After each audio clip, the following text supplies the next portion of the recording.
Pengertian alokasi frekuensi. Alokasi dari suatu frekuensi adalah pencantuman pita band frekuensi tertentu dalam daftar alokasi frekuensi untuk penggunaan oleh satu atau lebih dinas komunikasi radio terestrial atau dinas komunikasi radio ruang angkasa atau dinas radio astronomi berdasarkan persyaratan tertentu. Istilah alokasi ini juga harus berlaku untuk pembagian lebih lanjut pita frekuensi untuk setiap jenis pitanya. Proses ini dikendalikan oleh organisasi yang bernama International Telecommunication Union yang berperan membagi spektrum frekuensi ke dalam berbagai kategori layanan secara global. Pembagian frekuensi satelit. Frekuensi radio yang digunakan dalam komunikasi satelit dibagi menjadi beberapa bagian. L-band dengan frekuensi 1-2 GHz, S-band dengan frekuensi 2-4 GHz, dan sebagainya. Setiap pita frekuensi memiliki karakteristik tertentu dan aplikasi, sehingga pemilihan frekuensi ini mempengaruhi kualitas dan keandalan telekomunikasi. Selain itu, dengan adanya peningkatan permintaan akan layanan komunikasi, aturan dan alokasi frekuensi yang menjadi lebih efisien semakin penting untuk memastikan bahwa semua pengguna dapat mengakses layanan tanpa gangguan. Kemudian kita akan membahas L-band. Rentang frekuensi L-band yaitu 1 hingga 2 GHz. Rentang frekuensi ini merupakan salah satu yang paling banyak digunakan pada berbagai macam satelit di seluruh dunia. Antena L-band memberikan keuntungan portable karena kecil dan ringan, sehingga terutama digunakan untuk operasi taktis dan bergerak. Penggunaan lainnya diberikan dalam berbagai sistem, termasuk operasi pencarian dan penyelamatan seperti kasus SARSAT atau COSPAS. Yang kami ingatkan ada di beberapa satelit meteorologi yang banyak digunakan oleh orang Amerika seperti Rusia, karena band ini ideal untuk downlink yang ada di satelit resolusi tinggi. Layanan lainnya seperti Global Positioning System atau GPS dan juga telepon satelit seluler seperti Iridium, Inmarsat yang menyediakan komunikasi di laut, darat, dan udara, dan juga ada radio satelit workspace. Kemudian kita akan bahas S-band. Rentang frekuensi S-band yaitu 2 hingga 4 GHz. S-band digunakan dalam aplikasi satelit untuk telekomunikasi, penginderaan jauh atau remote sensing, pemantauan cuaca, dan radar otomotif. Juga digunakan dalam komunikasi penerbangan. Karakteristik seperti frekuensi menengah dengan kemampuan penetrasi atmosfer yang baik, termasuk hujan dan kabut. Keunggulan yang dimiliki stabil dalam kondisi cuaca buruk dan cocok untuk aplikasi yang memerlukan keandalan tinggi. International Telecommunication Union atau ITU mengalokasikan S-band untuk layanan seperti DVB-SH, Digital Video Broadcasting Satellite to Handheld, untuk siaran televisi ke satelit, ke perangkat ponsel atau kendaraan.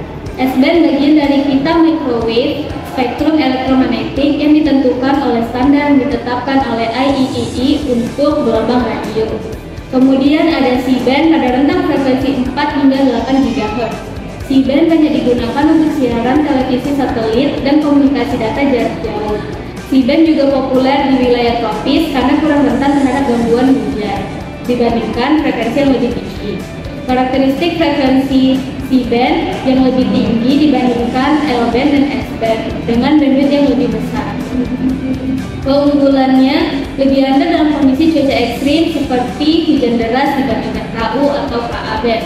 Namun dengan meningkatnya penggunaan spektrum untuk layanan 5G, tantangan dalam pengelolaan frekuensi C-band menjadi semakin kompleks. Kemudian ada X-band di rentang frekuensi 8 hingga 12 GHz. Digunakan terutama untuk aplikasi militer, radar, dan komunikasi satelit di area terpencil atau maritim.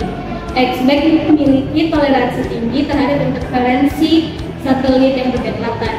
Karakteristik frekuensi ini menawarkan keseimbangan antara ukuran terminal kecil dan kecepatan data tinggi. Keunggulannya cocok untuk aplikasi militer karena sifatnya yang aman dan tahan terhadap gangguan cuaca. Dalam penggunaannya lebih terbatas dibandingkan C-band dan KU-band. Dengan semakin berkembangnya teknologi komunikasi, penggunaan X-band dapat semakin meningkat, terutama dalam bidang pertahanan, penelitian, dan sistem navigasi canggih. Selanjutnya saya akan melanjutkan L-band 12 ke 18 GHz. Banyak digunakan untuk layanan televisi, satelit langsung ke rumah atau DTH, internet satelit dan komunikasi bisnis. Karakteristik frekuensi memiliki bandwidth lebih besar dibandingkan C-band, namun lebih rentan terhadap gangguan hujan, dan Ku-band memiliki keunggulan, memungkinkan antena yang lebih kecil dibandingkan C-band, sehingga cocok untuk aplikasi komersial seperti TV satelit. Selanjutnya K-band 18 sampai 27 GHz. Digunakan dalam radar resolusi tinggi dan aplikasi komunikasi satelit tertentu. Dan K-band memiliki karakteristik frekuensi tinggi dengan panjang gelombang pendek, memungkinkan transmisi data berkecepatan tinggi, dan memiliki keunggulan frekuensi antena lebih kecil karena panjang gelombang pendek, cocok untuk aplikasi di mana ruang terbatas, dan memiliki tantangan atau keterbatasan, yaitu rentan terhadap gangguan atmosfer seperti uap air yang dapat melemahkan sinyal. Nanti akan membahas K-band 27 sampai 40 GHz. Digunakan untuk internet broadband satelit, aplikasi 5G berbasis satelit, serta pengamatan bumi, dan memiliki karakteristik bandwidth 2 kali lipat dari band dengan frekuensi tertinggi di antara tiga utama.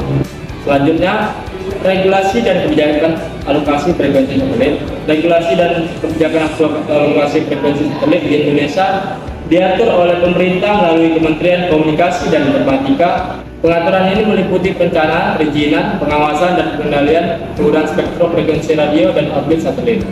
Secara global, pengelolaan spektrum frekuensi radio termasuk frekuensi untuk komunikasi satelit diatur oleh Badan Internasional yang dipimpin oleh IQR, Badan Khusus PBB, yang bertanggung jawab mengatur penggunaan spektrum frekuensi radio dan orbit satelit secara global. Selanjutnya, pembagian 3 region IQ. Alokasi frekuensi di dunia dibagi menjadi 3 region, yang dimana sudah dijelaskan pada Peraturan Radio Edisi 2016 nomor 5.3 sampai 5.9, yang dimana region pertama itu adalah mencakup benua Eropa, Afrika, dan Timur Tengah. Wilayah di region pertama ini sangat beragam kebutuhannya. Negara pada region 1 ini mengkoordinasi pengguna frekuensi dengan mempertimbangkan keadaan pengguna dan infrastruktur yang sudah ada. Region kedua ini mencakup benua Amerika.